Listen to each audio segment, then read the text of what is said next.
Whenever there's major conflict in the Middle East, at least in our generation, we should be paying attention to that, right? Because watch, there must be conflict for him to bring that treaty, right? I wouldn't even be surprised if he's alive right now. I wouldn't be surprised if he's working his way through the political ranks. I wouldn't be surprised if he's in college somewhere. You could feel his spirit in the earth, that anti-Christ spirit. I would not be surprised if he was alive right now, right? But anytime there's conflict in that part of the world, that region of the world, we should be paying attention, because the man of sin is going to rise with that peace treaty for Israel. Can we talk honest? Like right now, as you and I record, the U.S. is at war with Iran. But then you have end time nations that are flirting with getting involved in this war, like Russia, China. China's mentioned in the Old Testament, is mentioned in the scriptures. Is Russia? These nations geographically where they are mentioned in the scriptures as end time nations. They're flirting with getting involved with this. What if I told you there's $1 trillion industry right in front of us, and I've known about AI and really can't miss it? Think about it like this. Think about buying NVIDIA Palantir when it was $30 or $7. Those people are millionaires right now. So I'm gonna give you 2 ETFs that I already been buying, but now I'm about to double down on buying it because we can't afford to miss this, y'all. Now think about this for a second. The SpaceX IPO is coming, and it will give birth to one of the largest industries we've ever seen. Space infrastructure.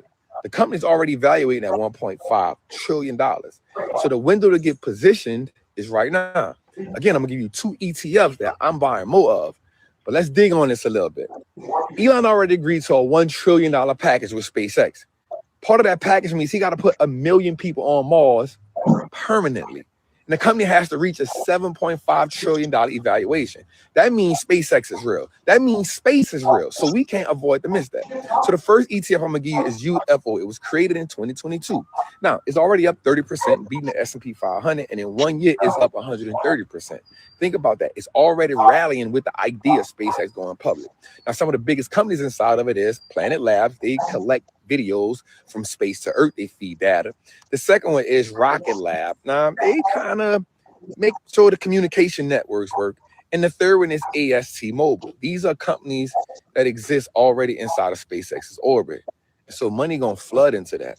And UFO is already positioned to capture every dollar of that. So think about that. Global Star will help satellites communicate consistently, and Sirius SM will help, think about satellite radio. Now, the second one is Mars, ticker symbol MARS. It was created this year in March. It's already up 26%.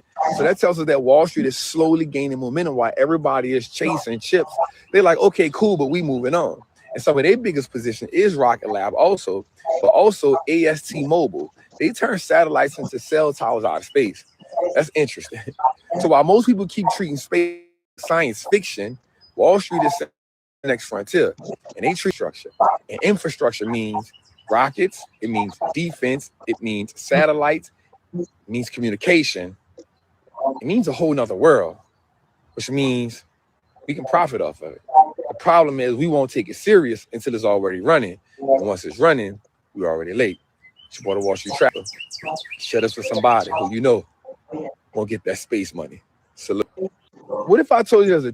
So they did send a mission to the moon. Apollo missions were real. Now, if you download the black box audio from Apollo 11, which is now available from the FOIA, the Freedom of Information Act, you can get the redacted document and the audio, which I've been in the documentary, both are shown. You hear Neil saying, look at those convex craters down there. He's saying dome structures now. I bet the people down there never get out. That's a weird thing to say on a very serious mission. They land, and there's also some audio that's available to the general public from ham radio operators at the time of the moon landing, where you hear one of the astronauts saying, they landed on the crater across from us and they're watching us. And that was confirmed by Norman Bergman. This guy's one of the top rocket scientists basically in the world, but he was in the actual operational facility when the landing was happening. He had an interview, and in that interview, he said that people came out of that ship. They came out. He said there were 8 to 10 foot tall people in his estimate, and they were in all black. And he said that they were watching the moon landing. So they did send a mission to the moon. Apollo missions were real. Yeah, I deposited like 150 or something like that. And what's your balance right? I come over to my son. I say, hey, let me tell you something, Trey. You got 3 choices here. And I'm being very, very gracious. I say, son, either you take that trash out and save your life, or we can have an altercation in this house. And you know I ain't gonna play fair, son. I'm gonna throw bleach your eyes and bite you in the face, some real penitentiary shit. And I'm trying to let him know where I'm at. Or I say, son, I can do this. I can do you a favor, son. I can come down to that gym and beat your in that ring. Choose it, son. My son grabbed his gym bag and said, I will see you at the gym. I'm gonna be honest. I didn't think it was gonna go like that. So he leave out. I call the coach of the gym. I said, hey, coach. He said, what's going on, Ali? I said, man, I need you to do me a favor. He said, what you got? I said, man, get that ring ready for me. He said, what did happen? I said, man, Simba has challenged Mufasa, and I'm coming down there. I get to the gym, and my son is in the ring. All his boxing stuff on, warming up. I say, now wait one damn minute. You don't throw no 10-punch carbon, father. Son, it sounds like you hate me, like I wasn't a good father to you. Coach come out that room. He said, come here, let me talk to you. This boy got a fight coming up. Don't fuck him up too bad. Now, you know he ain't the same type of fighter that you were. I said, don't tell me, you tell him. No matter what my feet at, I can throw something real dangerous. And my son about to find out. Coach say, you want me to wrap your hands up? I said, no, I'm good. Just put my gloves on. Do you want me to lace the gloves all the way up? No, just tuck the strings in. I ain't gonna be here that long. He said, you want a mouthpiece? I look back at my son. I said, for what? My son has on all of his boxing attire. I have on the same thing I had on when I told him to take that trash out. Holler out, ring the bell, coach. I said, oh, somebody got gusto. This boy come and bull rush me and throw a jab on me. First of all, son, you ain't even tap gloves. No sportsmanship. I rolled on the jab. I didn't even look at him. I looked at the coach. I said, that was interesting, wasn't it, coach? And I rolled back. This man is in trouble. My son, it's his first jab. He gonna throw this little stupid ass check hook. I know it's coming. He throw the check hook. Caught a lot of people with this check hook because they step to the side or they try to pull back. I'm a real fighter. All I did was bend my knees and watch that shit go past me. I said, oh my God, what is that? Is that an overhand right? Hit my son with the fire. I come over to my son. I say, hey, let me tell you something, Trey. You got 3 choices here. And I'm being very, very gracious. I say, son, either you take that trash out and save your life, or we can have an altercation in this house. And you know I ain't gonna play fair, son. I'm gonna throw bleach your eyes and bite you in the face, some real penitentiary shit. And I'm trying to let him know where I'm at. Or I say, son, I can do this. I can do you. I can come to the gym and beat your in that ring. Choose it, son. My son grabbed his gym bag and said, I will see. I take this money. I got bills. I pay my car. I give it right back to you. Then I gotta pay my rent. I give it right back to you. Don't that mean I'm working for free? I'm sorry. I just want to understand it, bro. I just want to understand this shit real quick, B. I want to understand it. Reflection. I want to understand this real quick. I own a business. I own my own salon. The building is owned by some realtor. I call them up. I pay the realtor. Who gave the realtor the money to get the complex that I'm going to own my business in? The bank. Right? But I got my own business. So I'm coming in here, but I pay my rent to the realtor. Who pays that? To the bank. Right? So wait a minute. I'm getting this money now, but it's still going to the fucking bank. And then now, because I own my own business, I'm the man, I got bigger bills. Guess what? Pay my employees or whatever, collect my stuff, and now I gotta pay my car note. Because now I gotta fly, pay my car note. That goes to the bank. Pay my apartment, my house, my mortgage. That goes to the bank. It's a rat wheel. I take this money. Here's how this coffee recipe paid for my entire creative studio. Every time I tell this story, people...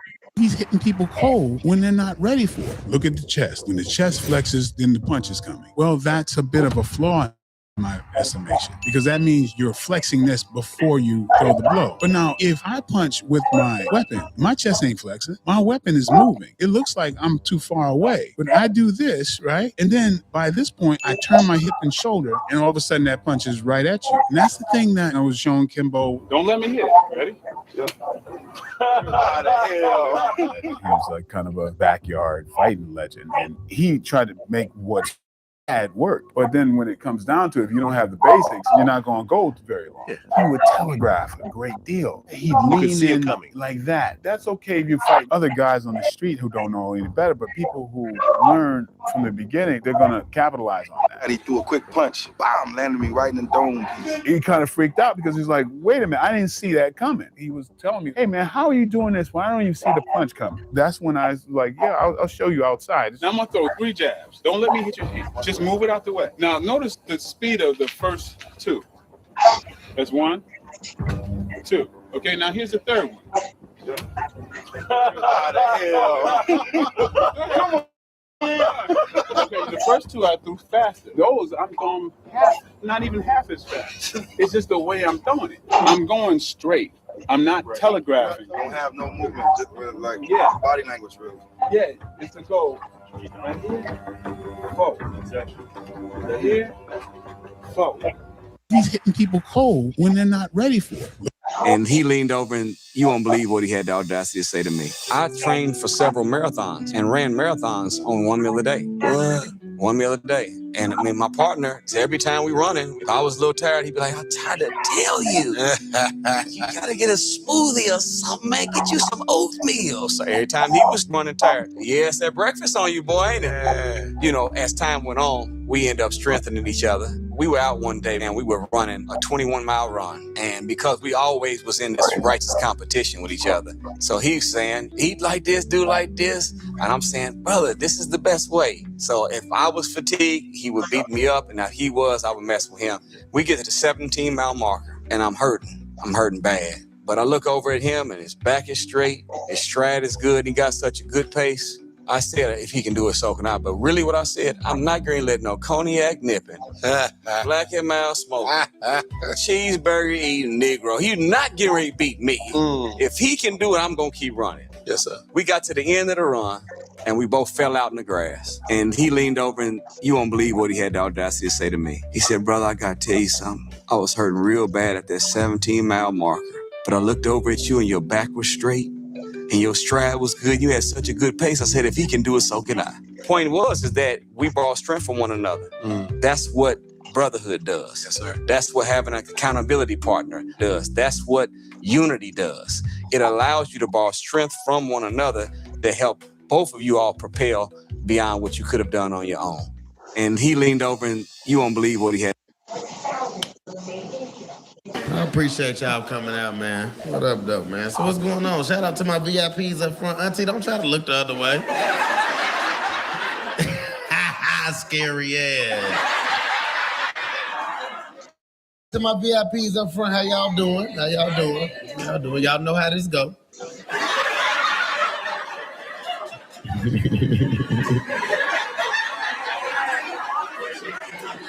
And I might add, y'all look very interesting.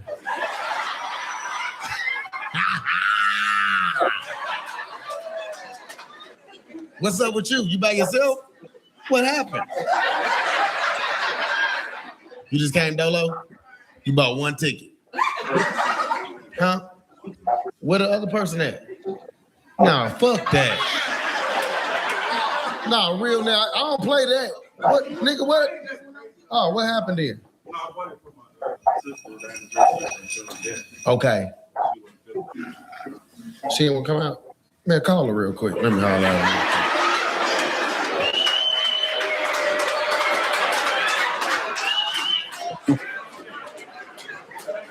Don't be scared, call her. She'll be all right.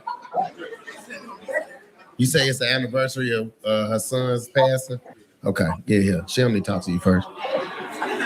What's her name?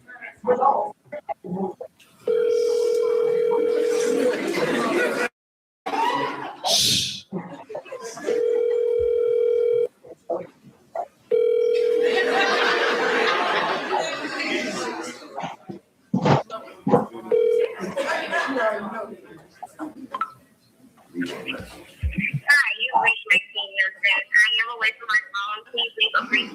I will. And I'll get back to you as soon as possible. Thanks for your time. You have a nice day. Bye. Maxine, why you ain't bring your funky ass to the comedy show tonight?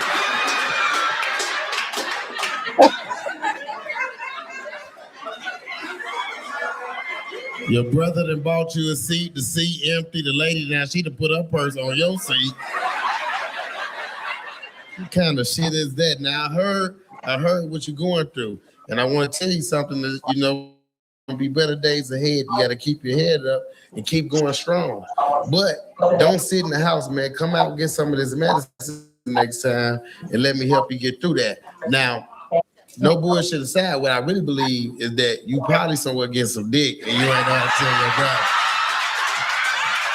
So go ahead and enjoy yourself. I'll talk to you next time. That nigga stupid right there, bro.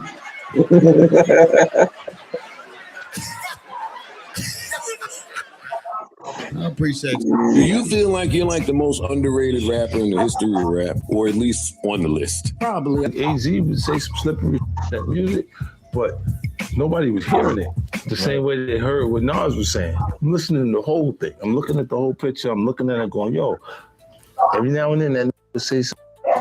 But something must have got in us because all of us turned to sinners. But something must have got in us because all of us turned to sinners. Nas had to go back and rewrite his verse. Facts. And he finally said this one rhyme, and it was like the skies just opened up. Visualizing the realism of life in actuality. Visualizing the realism of life in actuality. Oh my God.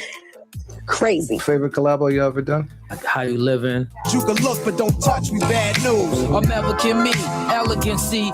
More Money, More Murder. More money, more murder, more homicide.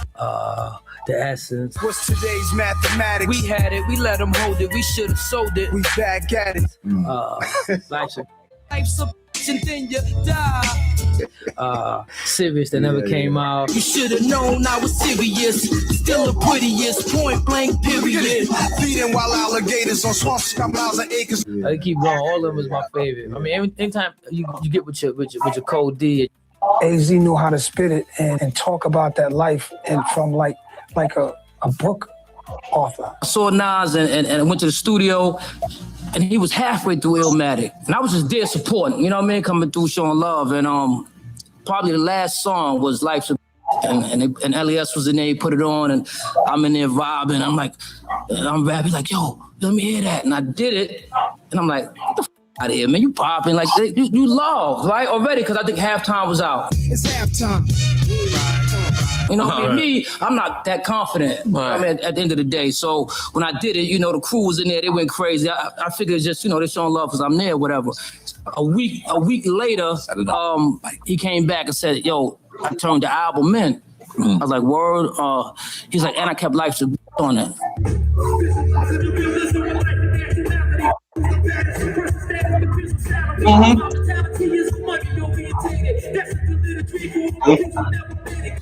I was like, oh, okay. What is your nationality? My nationality is Afro-American. What is freedom? Freedom is black power. What is black power? Black power is... Do you know what black power is? No. Well, then you should never should make any statements if you don't know what they mean. I'm sorry, I don't know. All right. How old are you, young man? I am 4 years old. You're not 4, Aaron. Now you tell me your right age. How old are you? How old are you? I am 4 years old. Are you sure you're 4? Yes. You're gonna let me turn you around and tell you you're some other age? You're 6 years old, Eric. No. I can't hear you, Eric. No. Are you being frightened by me? No. I'm a teacher. I said you're 6. I am 4 years old. All right, you stand up for it then. You shouldn't be weak. You stand up and say it. You ought to scream it in my face if I try to tell you different, right? Yes. Have a seat. Stand up, young man. Are you a Negro, Travis? No. Are you a flunky, Travis? No. What are you? I am black and beautiful. And what else are you? Are you a boy? No. What are you? Oh, man. What kind of man? Black and beautiful Well, man. what kind? Are you an old man or a young man? Young man. You, young man, you come here. You're a Negro. No. I am your teacher. You are a Negro. No. Suppose I threatened to beat you. What would you say? Aren't you a Negro now? No. What are you? I'm black and beautiful. What is your nationality? My nationality is Afro-American. Suppose I had some money in my pocket. Suppose I gave you $1 to say that you're an African Negro. This is money now. Money talks. Money talks. This dollar, if you don't say it, you don't get it. You're an American Negro, aren't you? No. You won't have any money. You know you need money, don't you?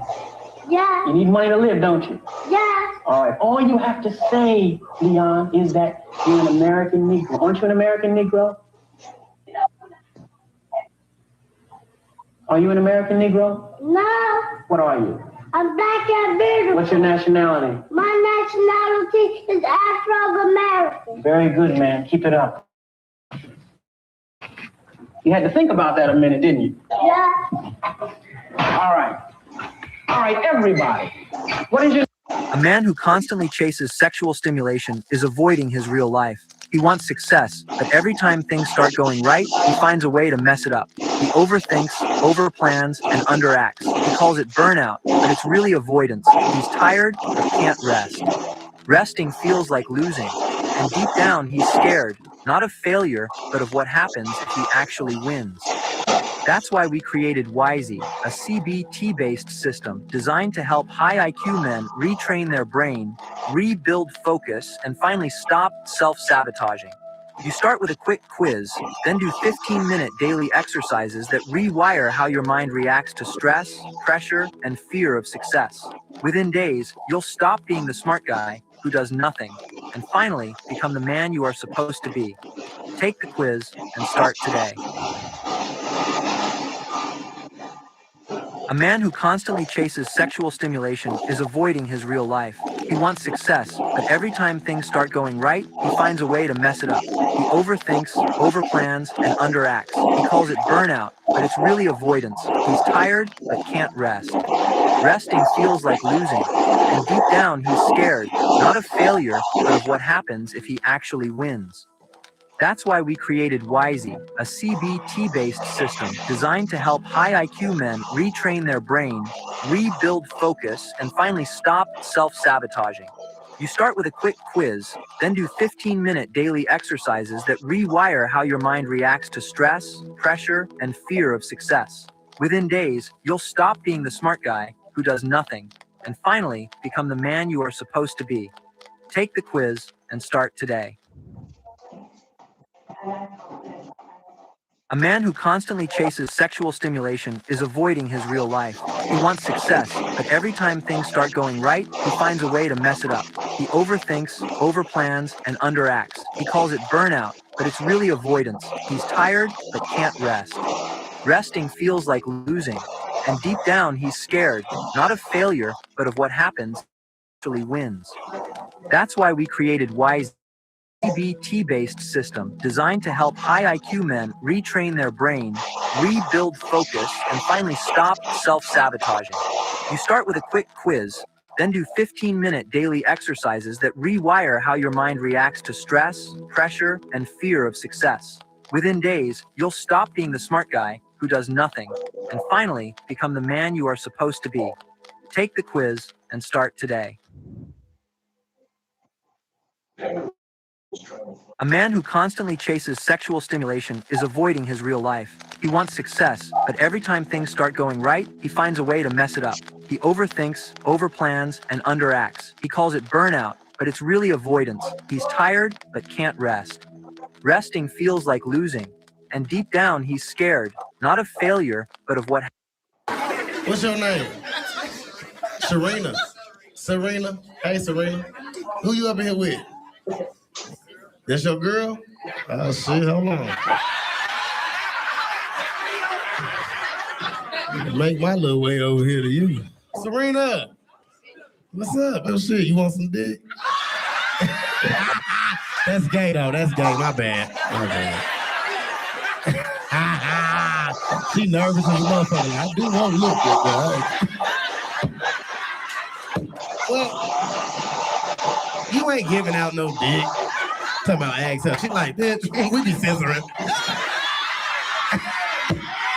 Y'all be in that motherfucker doing this to each other right here. Let me holler at her. Baby, what dick do she speak of? She got it? I bet you she ain't got it on her right now. She won't let you leave the house with it? You must got friendly dick. That's the difference between me and you. My dick go up, I go. How long y'all been together? Damn. Oh, y'all give it up to that. 14 years they been together. Y'all got kids?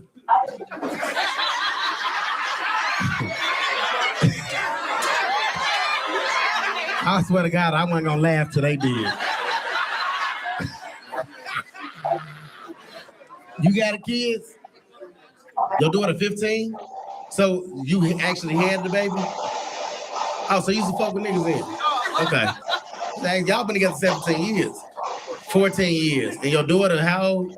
15. So that was just one. You just the thing.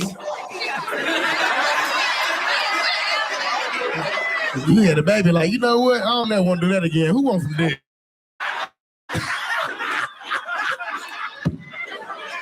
Damn, what your baby daddy would say? I know that fuck. First day you came to drop the baby off looking like him, I know he was like, what the fuck? The first person you tell is your mama. Mama, this bitch wants to be a boy now. What the fuck? I got a baby daddy now.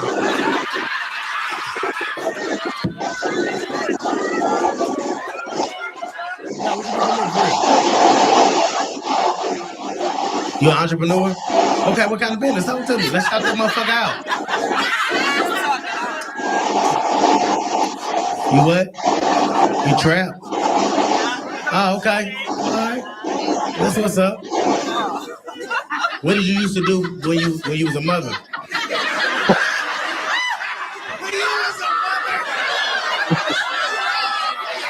Good night, Toledo. I don't know if you noticed, but you are Adam, who received the instructions directly and still didn't listen. I don't know if you noticed, but you are Eve, who confessed to her husband. And cause I was like, man, I ain't gonna lie, man, the rap shit don't work for me. I ain't gonna lie, man, I'm gonna see me some heroin for about a year straight. I'm gonna go crazy with the heroin and fentanyl, man. About a year straight, 2 years straight. I'm gonna get the fuck on out the way, man. Gonna make me $1 million, man. Start investing. And just make sure you keep you a motherfucker to flip. So at first, it hit me. It didn't register, right? Cause I'm like, cause I'm watching TV at the same time when he said I got one earbud in, the other one out. I'm like, hell yeah, man. I was like, man, cause my nigga get out there fucked up. I try to say the question in a different way. Like I try to say, I'm like, yeah, cause if a nigga get out there fucked up, nigga have to do what they gotta do, man. Get out there and show us shit stank, he said. Yeah, man, like I was saying, man, shit, you had to keep you a motherfucker to flip. So now he got me. I'm like, bro, what you mean by that? Like, cause you done said this shit again. Like it's cool as hell. Like, he say, man, the game ain't the same no more, and you gonna learn if you don't listen. I said, what you mean? Ain't nobody keeping it real. I said, what the fuck you tell? He said, man, and we hide now. So now I'm in the streets in my mind. I'm like, ain't nobody keeping it real.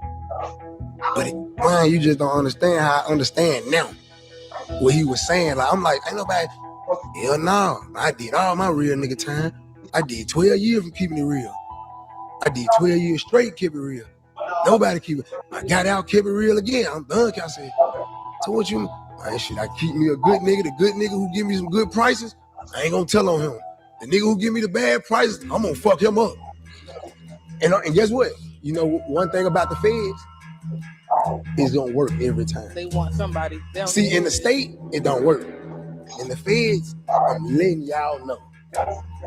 It's niggas that's selling dope, moving foul, that know how they finna get home already. So don't think you dealing with a real nigga. He already done been popped, got caught with a half a brick, 2-3 bricks, or whatever, a gun. And they finna draw this right here agreement up, right here in the back seat. They finna fax it to the judge, everything right here. in the back seat. You don't know. You think bro just pulled off to go to Walmart. Yep, they are. The police that got him. He had 2 guns in the car, and you don't know. And guess what? They done gave him that shit back. They took pictures of everything. He come back to the spot. Y'all don't fucking know what happened. And now he obligated to work. Sometimes, no matter how close I am with people, I watch what I say. I watch what I say in elevators. I done seen people get indicted from talking in the quit tank. I done seen people get fucked off from talking in a restaurant. Like the feds dig deep. When they want you, they coming, bro. That's why I said I ain't no use committing no crime. Cause I was like, man, I ain't gonna lie, man. Turn to Genesis chapter 3, verse 22. Then the Lord God said, behold, the man has become like one of us, knowing good and evil. And now, lest he stretch out his hand and take also from the tree of life and eat and live forever. The mythology is dealing with what those 2 trees are. The tree of good and evil is what? Thank you. What is the tree of life? The cerebral spinal nervous system. That is they were forbidden to eat, which is in the middle of the garden. Where's the garden? Now the body. What is this? See it there? Okay, that's in the anagrammatic form. What we need is the soul, is the self. That's where the power is. That's where everlasting life is. That's where the knowledge is. The allegory is showing you reaching the spiritual nature is by going through the physical nerve that allows to experience duality, both good and evil. That's what you experience on the 3rd dimensional plane. When you go up the highway, the spinal cord, you become G-O-D. So they were kicked out of the Garden of Need, and a cherubim was set in the middle of with a flaming sword. First of all, what is a sword? And if the word is flaming fire, what does it do? Gives you passion and lust and sends you outside to satisfy your thirst. Because after you were kicked out of the Garden of Eden, you had to do what? You had to till the earth of which they are made, to tend to the desires of the body, of the elements, of the minerals from which you were made. Join my free community if you want to learn how to optimize your health. The link's in the bio. Turn to Genesis chapter 3, verse 22. Then the Lord God said, behold, the man has become like one of us, knowing good and evil. And now, lest he stretch out his hand and take also from the tree of life and eat and live forever. The mythology is dealing with what those 2 trees are. The tree of good and evil is what? Thank you. What is the tree of life? The cerebral spinal nervous system. That is the tree that they were forbidden to eat from, which is in the middle of the garden. Where's the garden? Now the body. What is this? See it there? Okay, that's in the anagrammatic form. What we need is the soul, is the self. That's where the power is. That's where everlasting life is. That's where the knowledge is. The allegory is showing you reaching the spiritual nature is by going through the physical nervous system that allows you to experience duality, both good and evil. That's what you experience on the 3rd dimensional plane. When you go up the highway, the spinal cord, you become G-O-D. So they were kicked out of the Garden of Need, and a cherubim was set in the middle of with a flaming sword. First of all, what is a sword? And if the word is flaming fire, what does it do? Gives you passion and lust and sends you outside to satisfy your thirst. Because after you were kicked out of the Garden of Eden, you had to do what? You had to till the earth of which they are made, to tend to the desires of the body, of the elements, of the minerals from which you were made. Join my free community if you want to learn how to optimize your health. The link's in the bio. Turn to Genesis chapter 3, verse 22. Then the Lord God said, behold, the man has been... Superline is going out of business. We are closing down. Let people handle their own shit. He's a grown-ass. I think there's a lot to be said to making a commitment to yourself, right? Like, damn committing to anybody else. It's like, this is your journey, and you have to at least be honest with yourself. And if you make yourself a promise, you need to make it happen, right? So if you say, hey, look, I'm going to do jiu-jitsu long enough first to get what do we say? Even if it's not a belt, right? Say, I want to be comfortable enough where whoever I'm rolling with, I get that, sure, I'm fighting. I'm not going to know everything, but I'm comfortable enough to comfortable enough to get out there and do it. Whether they've been rolling for a week, 10 years, whatever, I'm willing to put it out there. Right? I think there's a lot to be said to making a commitment to yourself, right? Like, them committing to anybody else. It's like this is your journey, and you have to at least be honest with yourself. And if you make yourself a promise, you need to make it happen, right? So if you say, hey, look, I'm going to Kevin Hart and Cat Williams. Yeah. And motherfucker getting too much money to be out here on some shit that don't matter and ain't making no money. Right. So I'm saying, like, when you saw Kevin Hart and Cat Williams do their thing where all the beef is supposed to be put to the side, did that make you feel a certain way, or how did you feel when you saw that? I mean, I try to do that all the time. Like, I really admire what Vince McMahon did with WWE. I watched that documentary. We don't know. Tell us what happened. Well, so with Vince, I'm not talking about sexual assault stuff. Not that part of Vince McMahon. Yeah, that's just regular. Not that shit. But what Vince McMahon did when I watched the documentary, which to me kind of was amazing, is that like he had all these superstar wrestlers, but they would always come and go. They would quit. They would talk shit about him. They would sue him. They would win the lawsuit. But time and time again, even after all that, he brought him back because he was just pure business. And he would use the lawsuit in the storyline, and he would profit off that. And he would put money in their pockets too, and they kept rocking with him. That's why when Aries was like, I'll come back and do a show for free, I said, yeah, let's do it. And you know what else? DJ, do, Corey? Yeah. I gotta give him this. DJ Vlad, do you know my people don't know nothing about that? When my people, I'm talking about people from the hood in America, when they're mad at you, Craig said something about this last week. They think it's supposed to last for a lifetime. It's Kevin Hart and Cat Williams. Yeah. And motherfucker getting too much money to be out here on some shit that don't matter and ain't making no money. Right. So I'm saying, like, when you saw Kevin Hart and Cat Williams do their thing where all the beef is supposed to be put to the side, did that make you feel a certain way, or how did you feel when you saw that? I mean, if I really wanted to do something to you, I knew you was in your room asleep. I walked right past your cell and seen you still in bed when the doors rolled. One of the homies from St. Louis, a crib dude, he running my cell. Like, Chip, they having a meeting on the yard. You need to get the fuck up. So I get up. My homies is already in the yard. It's like 8 Bloods. It's like 102 GDs on the compound. It's in Illinois. Yeah. So they deep as a motherfucker. So they out there having a meeting. When I come out there, I told you I'm tough. I think I'm the toughest nigga in the world. Y'all gotta kill me. So I walk out to the yard. I'm like, shit, what's up? We want to discuss. Nigga, I ain't no discussion for me. They big dog, if I'm not mistaken, he one of the board members. He looking like, oh, this little nigga stupid. I'm like, I ain't trying to talk. It could be one. I could do the 1-on-1. I could do a 1-on-3. I could do a 1-on-7. But I ain't got no rap. He like, no, we ain't. This ain't that, little brother. This ain't. We got a hands-off policy, and I'm trying to give you some game if you shut the fuck up. You know what I'm saying? And it was one of they real big men, like killers. He told me later on, like, if I really wanted to do something to you could have been done. I knew you was in your room asleep. I watched.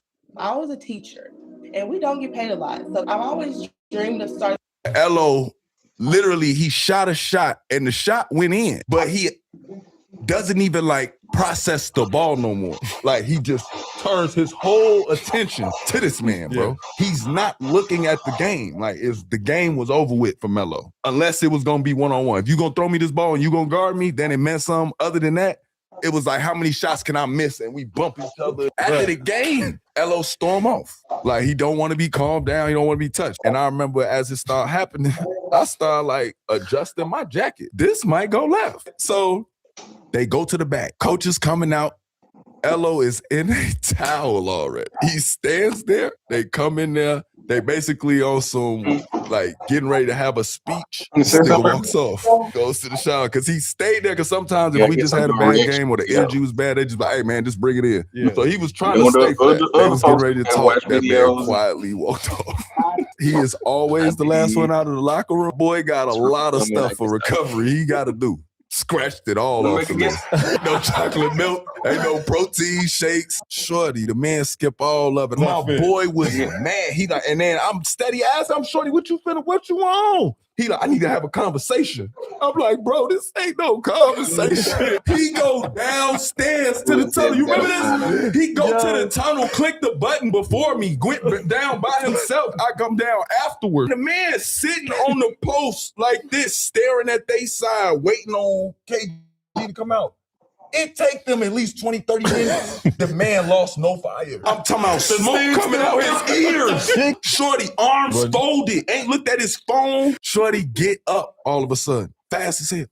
Get up off the little post, fast as hell. All I see is KG walking. The nigga Mello telling me, KG like, Mello, over basketball.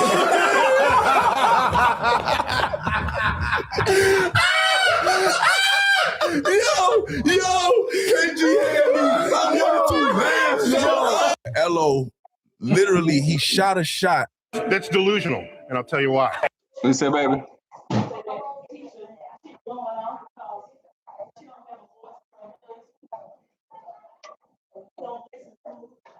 Right, she only get somebody don't listen to it when she amounts to a friend group. You can argue with the facts. Watch me. Okay. What you just said is a complete delusion. It presumes that we went to the moon for science. It presumes that we went to the moon to explore it. But that's not why we went to the moon. We went to the moon because we were at war. Sputnik was not just some orbiting spacecraft. It was a hollowed out intercontinental ballistic missile where they took out the warhead and put in a radio transmitter. The military knew this. That's what founded NASA. NASA's budget for science has it averaged over all these years about 25%. The rest has been for geopolitical purposes. That's why we spent all this money. And so the moment we learn Russia's not going to the moon and it's certainly not going to Mars, we canceled the program. It had nothing to do with public interest. That's delusional, and I'll tell you why. You can argue with the facts. Watch me. Okay. What you just said is a complete delusion. It presumes that we went to the moon for science. It presumes that we went to the moon to explore it. But that's not what the moon. We went to the moon because we were. Superline is going out of business. We are closing. When a bee colony senses a threat, they begin vibrating their wings in unison. The intense buzzing and synchronized vibrations are enough to drive away most intruders. But this intimidation tactic is completely useless against hornets. The hornet launches a direct assault. The guard bees panic and rush back into the hive, and the first line of defense collapses instantly. Hornets are deadly natural enemies of bees. They are 5 times larger and far more powerful. A single hornet can kill around 40 bees in just 1 minute. Fortunately, the narrow entrance of the hive becomes the second line of defense. This massive predator cannot force its way inside, but this is only a scout. It leaves behind an invisible death mark at the entrance, a pheromone trail that precisely guides its sisters to the hive. The bees know exactly what this scent means. After the hornet leaves, the entire colony springs into action. All the worker bees mobilize, quickly gathering aromatic leaves, chewing them up and smearing them over the entrance to mask the hornet's scent. But sadly, it's already too late. The hornet and its sisters have gathered. Guided by the lingering scent, they locate the hive with deadly precision. The real invasion begins. The hornets launch a fierce attack. The bees that fail to retreat in time are instantly torn apart by the hornet's massive jaws. But the killing doesn't stop there. What the hornets truly want are the plump, nutrient-rich larvae deep inside the hive. Working together, they gnaw at the entrance, quickly widening the opening. One hornet forces its way inside. The second line of defense collapses completely. With nowhere left to retreat, the bees have no choice but to make a desperate last stand. Facing the relentless assault, hundreds of bees swarm forward, instantly engulfing the hornet and forming a massive bee ball. Layer upon layer, they pile together, vibrating their wings intensely. The temperature inside the bee ball rises rapidly, soon approaching 47 degrees Celsius. This is a delicate threshold, hot enough to cook the hornet alive, yet just within the bee's limit of survival. Moments later, the bee ball slowly disperses. At the center, the hornet has stopped struggling, killed by heat inside the bee's deadly embrace. The next invader meets the same fate. Faced with a powerful enemy, the bees do not retreat. Using their tiny bodies as weapons and paying a devastating price, they defend their hive and win this life and death battle. The surviving workers, their wings tattered and torn, begin repairing their damaged colony. The cost is heavy. But as long as the queen remains, there is still hope. When a bee colony senses a threat, he's gay. No. Okay. I don't think Diddy is gay. I think and you can see this happening in the world. I think if you expose yourself to sex to a certain degree, your perversions get worse and worse and worse and worse and worse and worse and worse. I disagree. Huh? I disagree.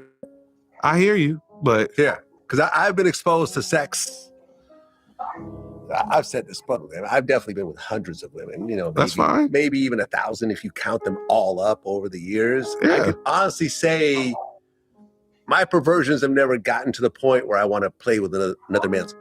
No. That's a Diddy thing. No. That's a Diddy thing. No. You said gay. That's bisexual. Okay.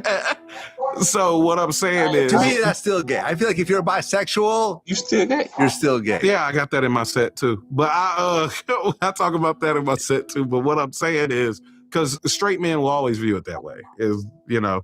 But what I'm saying is, like, let's say you're a straight man. They ain't even know, we ain't even talking gay shit, right? Okay. Let's say you watch. Mm-hmm. You got a favorite scene. Yes. After a while, it don't turn you on like that no more. Okay. And you done watch all the women that's your type for so long. Now you starting to watch women who aren't your type because it's the only thing that can arouse. Right. They're still women though. No. So that's what I'm saying. I'm like, we leaving the gay part out of it. What I'm saying is, once you expose yourself to stuff, you need a new type of stimulation, right? I think he's battling with his sexuality for sure. It's just with me being close to the community, when you say he's gay, my browser is the one place for everything. Work, content, stuff. They lied to us about Pocahontas. I won't. I love him. The Disney Pocahontas. You said, baby?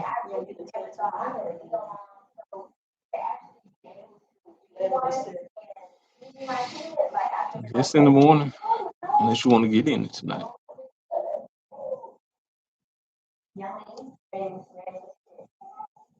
Think that energy for this movie from 1995 You is got the just energy? colonizing propaganda, anti-indigenous slop. The movie is heavily focused around the forbidden romance, the opposite worlds romance between Pocahontas, the indigenous girl, and the English settler John Smith. And in reality, there was no romance between these two in real life. Pocahontas was 9 or 10 years old when 27-year-old John Smith came to her village. He was known to be a wildly violent man, terrorizing indigenous kids and holding chiefs at gunpoint so that he could rob them of food and supplies. Pocahontas was a real person, and English settlers came to her village in the early 1600s. Pocahontas was about 16 years old. She would be kidnapped by English settlers and sent to England. Was sexually abused by her English captors and would eventually give birth to a son named Thomas. Pocahontas' birth name was Amonute or Matoaka, and they would change her name to Rebecca, force her to convert to Christianity, and force her to marry an English tobacco planter named John Rolfe, who was 11 years older than her. She would mysteriously die at the age of 20. Her family protested to have her buried back home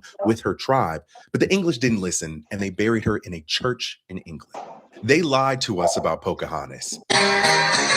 The purpose of your life is two things. The first thing is to learn how to bring heaven to earth, and the next thing is to love. And through those two methods, or those two modalities or understandings or mantras or whatever you want to call them, the transmission of that is going back to source. And as more and more people get into that frequency of those two things, the universe itself begins to change and shift into higher frequencies. And now the ultimate mission has been complete. The macro, the universal mind, God, source, whatever you want to call it, has been waiting for this movement of energy to shift to a higher frequency in the third dimension, to bring it to balance. How many eons will it take for every living thing to achieve a certain level of balance throughout the known universe? We're on a data collection mission and a mission to bring heaven to earth and to experience love and to give love at the highest level. That's your mission here. And if you live and work and understand and discern that statement I just made, and if everybody can live in that and walk in that power, this world will change literally in the twinkling of an eye. Isn't that what it say in the biblical text? You got to know how to translate this stuff. The purpose of your life is two things. The first thing is to learn how to bring heaven to earth, and the next thing is to love. And through those two methods, or those two modalities or understandings or mantras or whatever you want to call them, the transmission of that is going back to source. And as more I don't care how long he works and I don't care what he does. There is no job worth $2 million a year. That's why they pay athletes these fantastic salaries. I was listening to the radio the other day. They just contracted to pay one player on one team $6 million a year. Can you believe this? And why is that? Yo, these are the 5 books them people don't want you to read. And yo, the last one was so wild, it got banned by the church twice. The first book is the Kabbalion. Now, this book breaks down the laws of the universe. Laws. You said, baby? Oh, okay. That's cute.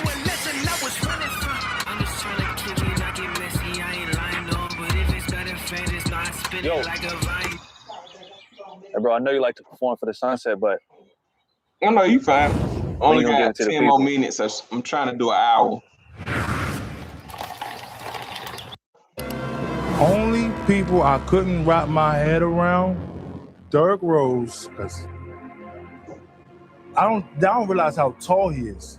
He like a real 6'4", and like you know, yeah, like real. Yo, I ain't never seen nobody that fast in my life. And then he like we jump out. He runs so fast too and jump straight up. Man, I ain't never seen no shit like that in my life. And so taking the contact and just boom, right? OJ made it before all of us. Step back that KDC today, he was throwing that since 13. And then Blake Griffin, I could not believe he jumped that powerful, right?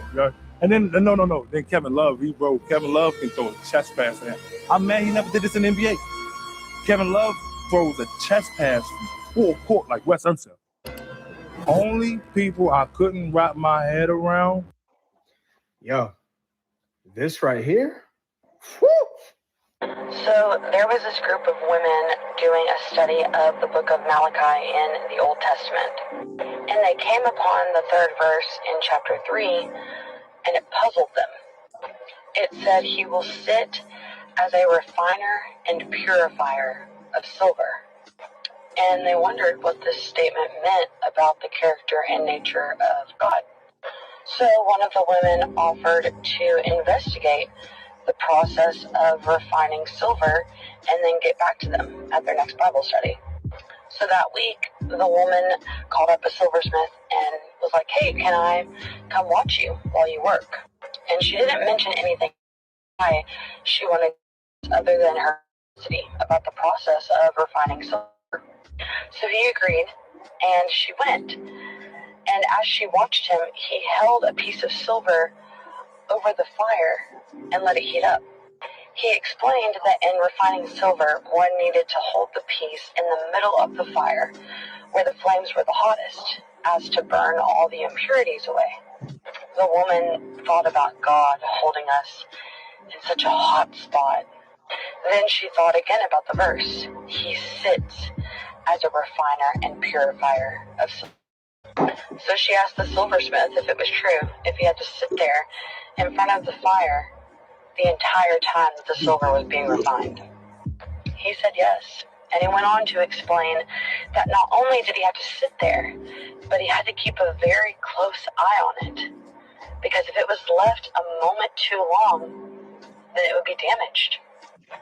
The woman was silent for a moment, and then she asked, how do you know when the silver is fully refined? And he smiled and said, that's easy. When I see my image in it. You received that. I want you to type amen in the comments. So if you want to trade profitably, the best place to start is probably just, man, he looks different. He looks good. Man, he got his teeth done. Man, is he on Ozempic? Like they were just throwing out all different type of accusations. Yeah. So let's address them one by one. Let's start with the veneers. Okay, these are not veneers. I paid $143,000 for these things. What happened was I had my jaw shattered when I was 16. Oh wow! In a gang fight. As I had my jaw shattered, I had to get this replaced with metal. They put titanium and nickel on this side of my jawline, right here.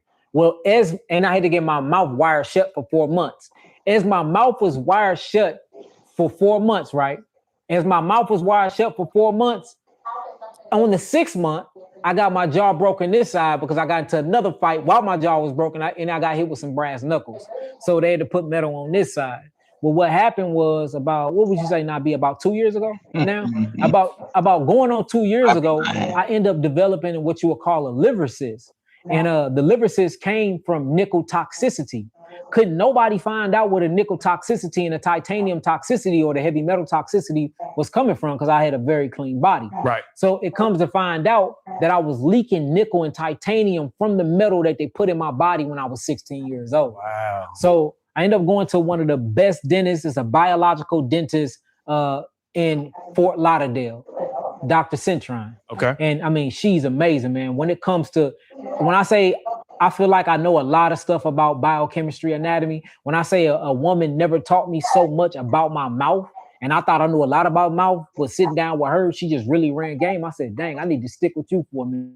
So they basically devised a plan to take out all of my teeth at the bottom, replace the bone, replace that metal with human bone, which they did. Yeah. Man, went through a crazy process. I actually cried because they told me that I was gonna have to get a lot of these teeth taken out and get implants put in. So I had to get a bunch of zirconium and biologic. They took my DNA, they put my DNA in a centrifuge, then they mashed it up and they found biological material to build all this stuff with. That's why it costs $143,000. No insurance, cash, y'all. No insurance. So I had 12 surgeries, man. 12 surgeries, and it went for a year straight. I went to Florida for a year straight, probably every other week, and it was all because of pain. It was nothing pleasuring, no beaches, no getting up, no relaxing, none of that. It was all pain, man. And then, mind you, they had to put me to sleep every time. I don't take medicine, but they had to put me to sleep to take them. So, man, I was going through a lot, man. And a lot of people didn't know about it because I just felt like it wasn't nobody's business. Y'all, this is a woman with no man, though. Yeah. Don't talk to them women with a man. That's right. Don't talk to them women with a man. That's right. I saw mothers who were married 40, 50 years. You talking to a woman with no man. Exactly. Listen, talk to me outside the book. Talk to me about a woman who been married 30, 40 years and let her tell me about her man, because she can't tell me about our man. Let me tell me about the men that you chose, the men that you had. Don't tell me about the men you didn't have, because you don't know those men. Right? Because if all men were the same, all men would be doing the same. If some nigga beat women, if some nigga won't dare touch a woman. So we're all different. Yeah, we have the same chromosomes, makeup, all that, homie, but our environments, how we raise, super shit. Because once you develop a conscience, once you learn right from wrong and you got a conscience, homie, I wouldn't give a fuck what turn you on, you wouldn't do it. If I wouldn't give a fuck how horny you is, you ain't gonna cheat on your wife. When you develop that, you fight against your nature.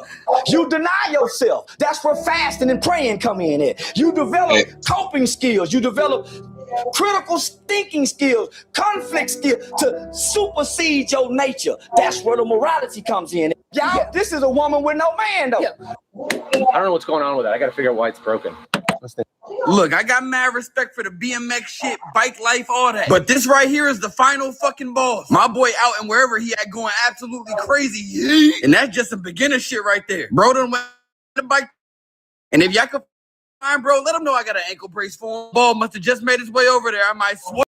Nah, this shit impressive, but the next shit he do is OD. What the fuck is that? And I just realized, bro ain't even got no BMX bike. He doing this shit on a mountain bike. Do you know how fucking strong you gotta be to do some shit like this? There are literally cars coming down the road. Most of us see this as time to get the fuck out the way. My boy right here sees this shit as an opportunity. No, he ain't got liability on that motherfucker. He better stop playing. Oh, hell nah. He done trained this bike like a dog. We gonna call that move the Lost and Found. Bro, ain't no goddamn way he doing this shit with no pegs. He got his feet on the goddamn rims. This man done defied every law of science with this shit, and then got the nerve to keep a straight face like that's some normal shit. How in the hell you make the bike do a 360 and it ain't leave the ground? Bro just did all that shit in a vintage tee, some swim trunks with no socks on. Now you see he got the helmet on. Kids, be safe out here. Look, he letting them know too, this my shit. I just need to know how we get this man in the Olympics. He out here risking his life for respect from the hood. He ain't getting no bread from this. Meek Mill, I need you to give my man a call. Bro out there going crazy on two wheels. Look, I got You want a jury trial or a non-jury trial? It doesn't really matter. If it gotta go to trial, then it gotta go to trial. When this defendant decided to represent herself in court, the judge's reaction signaled that the hearing was about to take an unexpected turn. People versus Alexis Brown.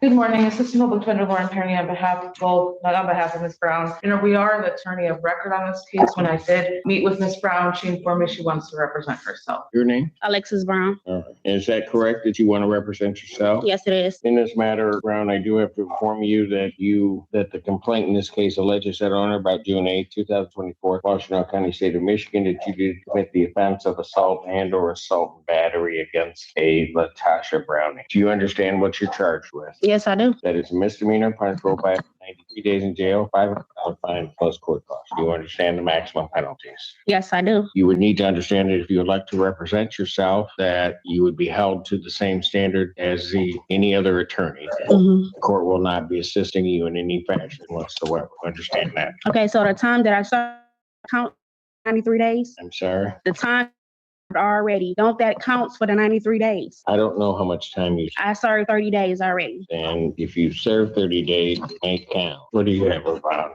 And then no contact with the victim as well. And the monetary amount, 5,10%, then it should count. Yes, ma'am. And so I have a question. So when I was arrested, I wasn't actually told my rights. So ain't that against the law that you wasn't told your rights when you arrested me? Well, not you, but the officer. I cannot. You can't do nothing about it right now? I All right, I just want to state that. can't answer that. I just want to state it. All right. Okay. What do you want this set for, ma'am? I mean, Your Honor, we have no offer at this time. Do you want it set for a trial, ma'am? Sure, I guess. If You want a jury trial or a non-jury trial? it doesn't really matter. Well, you got to make a decision, ma'am. If it gotta go to trial, then it gotta go to trial. Okay. You have to make a decision, ma'am. It could have a jury, fine. That's fine with me. Jury final settlement conference in this matter will be set 17th at 9 a.m. Jury selection in this matter, October 20th at 8:30. Thank you. So am I free to go? So why am I not free to go? If she just said she got a bond, Pardon? why am I not free to go? Why do I gotta serve time when I'm not even? You have a bond on the case, ma'am. So if I get my money, I can get out. But she just said it was no bond. Post bond, you can get out. So I'd rather post bond. So where do I go from here? You need to post the bond. Okay, what's the bond? You just asked her the same thing. 'Cause she said 5%. it's $500. Yes, ma'am. Okay, so I'd rather post bond. Where do I go from there? Go post bond. Okay, thank you. It's your fault, parenting. It's like sucker dick. Into that. You got up there and then just said, well, we're the attorney of record, but you want a jury trial or a non-jury trial? It doesn't really matter. I'm gonna say this once. Start trading. $20, 28-day challenge. 5 months ago I started. This state, I don't think about the price. Not because I understand my money. Let's Sorry. make a bet. You start trading tomorrow. In 28 days, you'll thank me. I want to, but I'm scared. Of what? Of being 57 and failing at one more thing. Can I tell you something? Yeah. You haven't failed. You've survived. 57 years. That takes more skill than any stock chart. $20, Finello, 4 weeks.